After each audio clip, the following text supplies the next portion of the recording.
Boa tarde a todos. Cumprimento o nosso presidente em exercício, o ministro Edson Fachin, ministro Gilmar, ministro Zanin, presidente do STJ, ministro Herman Benjamin, meu amigo e colega do Ministério Público do Estado de São Paulo. Cumprimento todas as demais autoridades presentes e todas as senhoras e senhores que hoje comparecem aqui no Supremo Tribunal Federal em apoio a essa belíssima iniciativa do ministro Fachin de relembrar 2 anos do dia 8 de janeiro.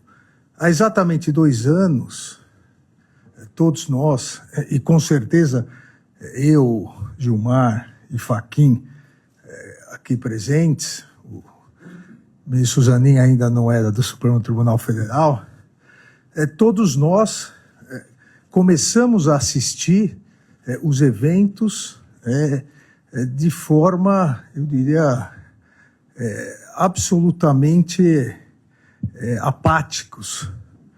Eu me encontrava fora, no exterior, nós tínhamos vencido uma etapa, eu diria, tínhamos vencido nós, a democracia, o Brasil, tínhamos vencido várias etapas, a etapa das eleições. Eu, inicialmente, na vice-presidência do ministro Fachin no TSE, depois na presidência, tivemos grandes embates em relação à questão das urnas eletrônicas, em relação ao boicote que determinados setores faziam em relação às eleições. Depois tivemos as eleições, tivemos a tentativa de bloqueios para impedir que determinados eleitores pudessem votar em várias regiões do Nordeste, ou seja, a utilização da máquina do Estado, no caso a Polícia Rodoviária Federal. Depois disso, todos se recordam, um dia após o segundo turno, no dia 31 de outubro, tivemos insuflado pelas redes sociais e por esses grupos extremistas e golpistas, tivemos manifestações de caminhões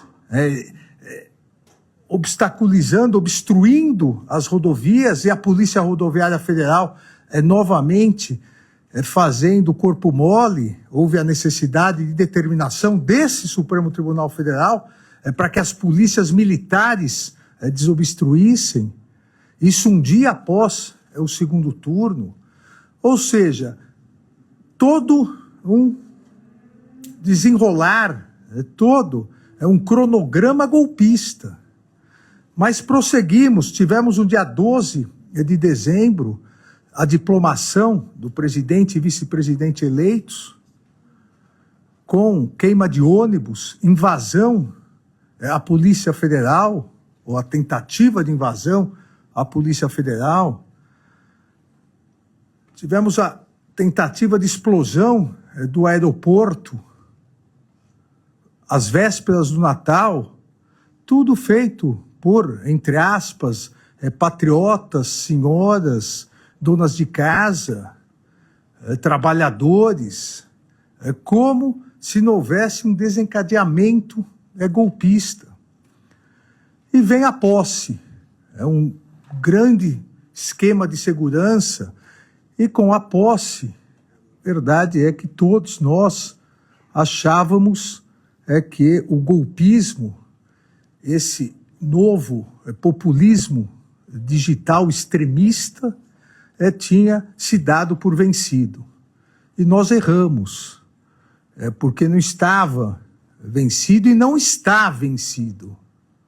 Não estava vencido, e no dia 8 de janeiro isso foi demonstrado.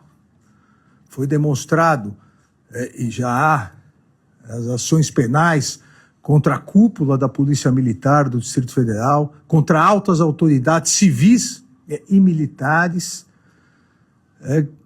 inúmeros depoimentos daqueles que foram condenados e daqueles que, à frente dos quartéis, isso é crime também, mais de 570 já confessaram e fizeram acordos de não persecução penal, dizendo que a ordem era aguardar as Forças Armadas serem convocadas na garantia da lei e da ordem, e aí, ao chegarem as Forças Armadas, eles iriam aderir, ou seja, os invasores iriam comemorar e convencer as Forças Armadas a aderir, e com isso seria dado o golpe.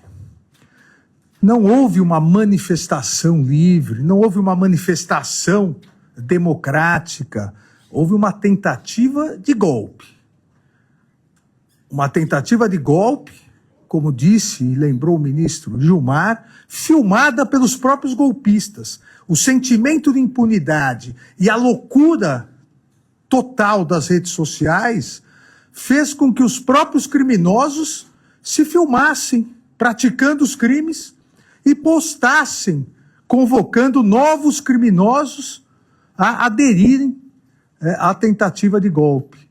Estenderam uma faixa no Congresso Nacional, poucos ou alguns não se lembram, enquanto depredavam, uma faixa no Congresso Nacional, intervenção militar já. O golpe não ocorreu. As instituições democráticas reagiram. O Brasil mostrou que a Constituição Federal traz os mecanismos suficientes e necessários para combater golpistas e criminosos. O Supremo Tribunal Federal, a Procuradoria-Geral da República, a Polícia Federal, esse poder e essas instituições atuaram firmemente, sempre dentro do devido processo legal, sempre dentro das investigações. Hoje são aproximadamente 900 golpistas já responsabilizados penalmente. Mais de 370 condenados e os demais, mais de 500, assumindo a sua culpa, aqueles que estavam à frente dos quartéis, para que isso nunca mais se repita.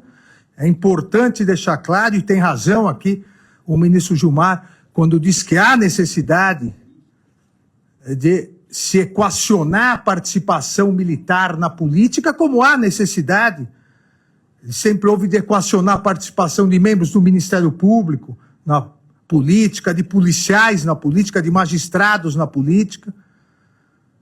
Houve inércia, houve omissão de se deixar acampamentos serem montados à frente dos quartéis pedindo intervenção, pedindo golpe. Isso é crime.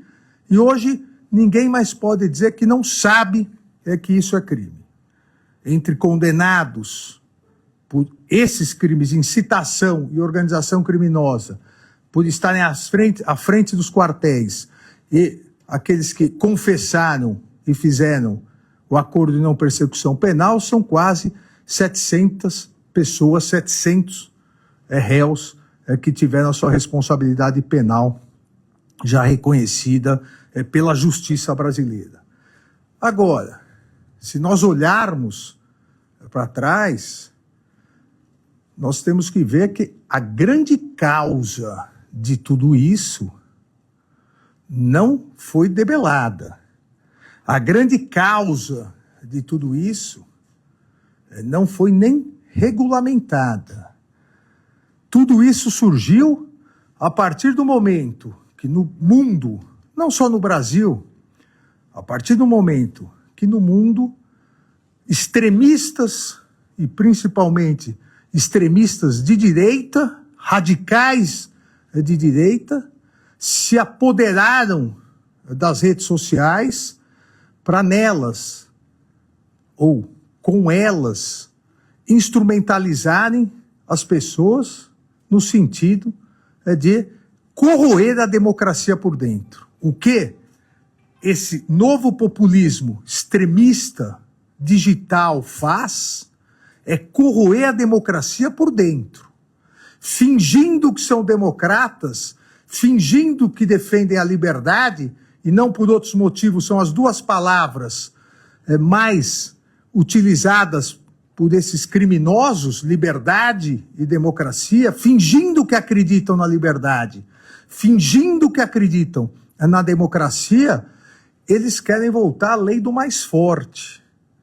O capitalista mais forte manda. A minoria privilegiada manda. Contra o direito das minorias, contra o direito das mulheres, contra o direito dos negros, não por outros motivos.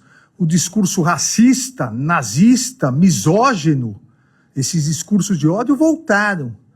Porque é essa liberdade que eles defendem. A liberdade de extirpar qualquer diferença. A liberdade de comandar e mandar nos demais sem qualquer restrição. E é esse hoje o desafio. O desafio no Brasil e o desafio no mundo.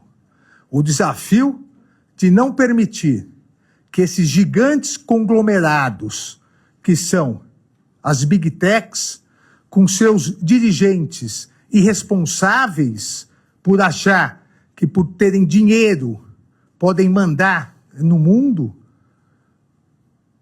o desafio de regulamentar, responsabilizar. Pelo resto do mundo nós não podemos falar, mas pelo Brasil eu tenho absoluta certeza e convicção que o Supremo Tribunal Federal não vai permitir que as Big Techs, as redes sociais, continuem sendo instrumentalizadas dolosa ou culposamente, ou ainda somente visando lucro, instrumentalizadas para ampliar discursos de ódio, nazismo, fascismo, misoginia, homofobia e discursos antidemocráticos. Aqui no Brasil, a nossa Justiça Eleitoral e o nosso Supremo Tribunal Federal, ambos já demonstraram que aqui é uma terra que tem lei.